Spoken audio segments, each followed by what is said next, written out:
Hello everyone, welcome to my YouTube channel. तो आज हम फिरदौस फिजियोलॉजी के यूनिट नंबर 1 के चैप्टर नंबर 3 का एक और टॉपिक स्टार्ट कर रहे हैं, जिसका नाम है नाइट्रोजीनस बेसिस। तो नाइट्रोजीनस बेसिस क्या होती है हमारे पास, पढ़ते हैं इसको। These are bases which take part in formation of nucleic acids DNA and RNA. Nitrogenous bases हमारे पास क्या होती हैं, ये हमारे पास वो बेसिस होती हैं जो कि न्यूक्लिक एसिड की फॉर्मेशन करती हैं, मतलब डीएनए और आरएनए को ये बेसिस बनाती हैं। तो हमारे पास दो टाइप्स की नाइट्रोजीनस बेसिस होती हैं, एक हमारे पास प्यूरिन्स होती हैं और दूसरी हमारे पास पायरमिडीन्स होती हैं। तो प्यूरिन्स क्या है हमारे पास, have a 6 membered ring and a 5 membered ring. Purines में हमारे पास क्या होता है, एक 6 मेंबर्ड रिंग होती है और दूसरी 5 मेंबर्ड रिंग होती है। इसमें हमारे पास कौन सी बेसिस आ जाती हैं, एक हमारे पास एडिनाइन आती है, दूसरी ग्वानिन आती है। अब पायरमिडीन्स क्या हमारे पास, have only a 6 membered ring. इनमें हमारे पास सिर्फ एक 6 मेंबर्ड रिंग होती है। प्यूरिन्स में क्या थी, हमारे पास एक 6 मेंबर्ड रिंग थी और एक 5 मेंबर्ड रिंग थी। इसमें हमारे पास कौन सी बेसिस आ जाती हैं, इसमें हमारे पास साइटोसिन, यूरेसिल, थायमीन आ जाती हैं। तो मैं आपको अब प्यूरिन्स और पायरमिडीन्स की डायग्राम दिखाती हूँ। तो ये देखें, ये हमारे पास प्यूरिन्स है और ये हमारे पास पायरमिडीन्स हैं। प्यूरिन्स में एडिनाइन और ग्वानिन आ जाती है और पायरमिडीन्स में साइटोसिन, यूरेसिल और थायमीन आ जाते हैं। अब आप देख सकते हैं इसमें प्यूरिन्स में हमारे पास एक 5 मेंबर्ड रिंग है और दूसरी 6 मेंबर्ड रिंग है। यहाँ पे भी आप देखें ग्वानिन में भी एक 5 मेंबर्ड रिंग है, एक 6 मेंबर्ड रिंग है।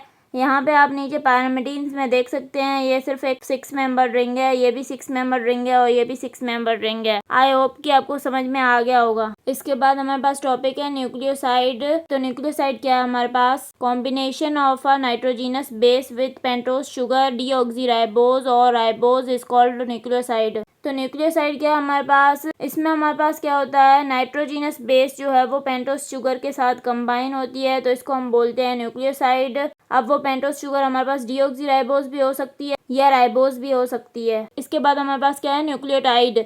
तो न्यूक्लियोटाइड क्या है हमारे पास, combination of a nucleoside nitrogenous base plus pentose sugar with phosphoric acid is called nucleotide. तो अभी हमने ऊपर न्यूक्लियोसाइड पढ़ा कि न्यूक्लियोसाइड में क्या होता है हमारे पास, नाइट्रोजीनस बेस और पेंटोस शुगर। तो अब न्यूक्लियोसाइड बन गया हमारे पास। तो न्यूक्लियोसाइड से अब न्यूक्लियोटाइड कैसे बनेगा, तो न्यूक्लियोसाइड में हमारे पास फॉस्फोरिक एसिड ऐड होगा तो फिर हमारे पास न्यूक्लियोटाइड बनेगा। तो न्यूक्लियोटाइड में हमारे पास क्या होता है, nitrogenous base plus pentose sugar plus phosphoric acid, या फिर हम इस तरह भी कह सकते हैं nucleoside plus phosphoric acid is equal to nucleotide. तो अब मैं आपको न्यूक्लियोसाइड और न्यूक्लियोटाइड की डायग्राम दिखाती हूँ कि इन दोनों में क्या डिफरेंस है। तो ये हमारे पास न्यूक्लियोसाइड है और ये हमारे पास न्यूक्लियोटाइड है। तो आप देख सकते हैं न्यूक्लियोसाइड में क्या है, एक नाइट्रोजीनस बेस है और उसके साथ हमारे पास पेंटोस शुगर अटैच्ड है, और न्यूक्लियोटाइड में आप देख सकते हैं ये हमारे पास नाइट्रोजीनस बेस है, इसके साथ पेंटोस शुगर अटैच है और फॉस्फेट ग्रुप भी अटैच है। तो ये हमारे पास डिफरेंस था न्यूक्लियोसाइड और न्यूक्लियोटाइड में। अब इसके बाद हमारे पास टॉपिक है न्यूक्लियोटाइड्स ऑफ डीएनए। तो डीएनए में हमारे पास कौन से न्यूक्लियोटाइड्स पाए जाते हैं, तो डीएनए में हमारे पास 4 न्यूक्लियोटाइड्स पाए जाते हैं।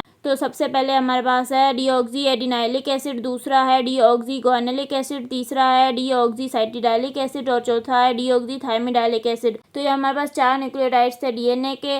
इसके बाद हमारे पास है न्यूक्लियोटाइड्स ऑफ आरएनए। तो आरएनए में भी हमारे पास 4 न्यूक्लियोटाइड्स पाए जाते हैं। नंबर 1 है एडिनाइलिक एसिड, दूसरा है ग्वानिलिक एसिड और तीसरा है साइटिडाइलिक एसिड और चौथा है यूरिडाइलिक एसिड। तो ये हमारे पास 4 न्यूक्लियोटाइड्स आरएनए के थे। इसके बाद हमारे पास टॉपिक है न्यूक्लिक एसिड्स। तो न्यूक्लिक एसिड्स क्या होते हैं हमारे पास, combination of many nucleotides polynucleotide is called nucleic acid.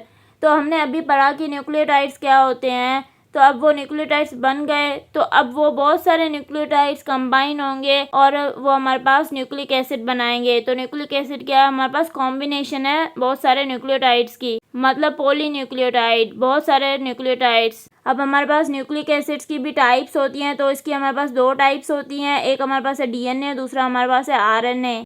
तो डीएनए क्या है हमारे पास, डीऑक्सीराइबोन्यूक्लिक एसिड है, ये हमारे पास pentose sugar is deoxyribose. Pentose sugar DNA में कौन सी होती है हमारे पास, डीऑक्सीराइबोज होती है। आरएनए क्या है हमारे पास, राइबोन्यूक्लिक एसिड है, इसमें pentose sugar is ribose. Pentose sugar कौन सी है आरएनए में, राइबोज। अगर आपको मेरा लेक्चर पसंद आया तो प्लीज़ मेरे चैनल को सब्सक्राइब करें, लाइक करें और बेल आइकन को प्रेस करें। Thank you.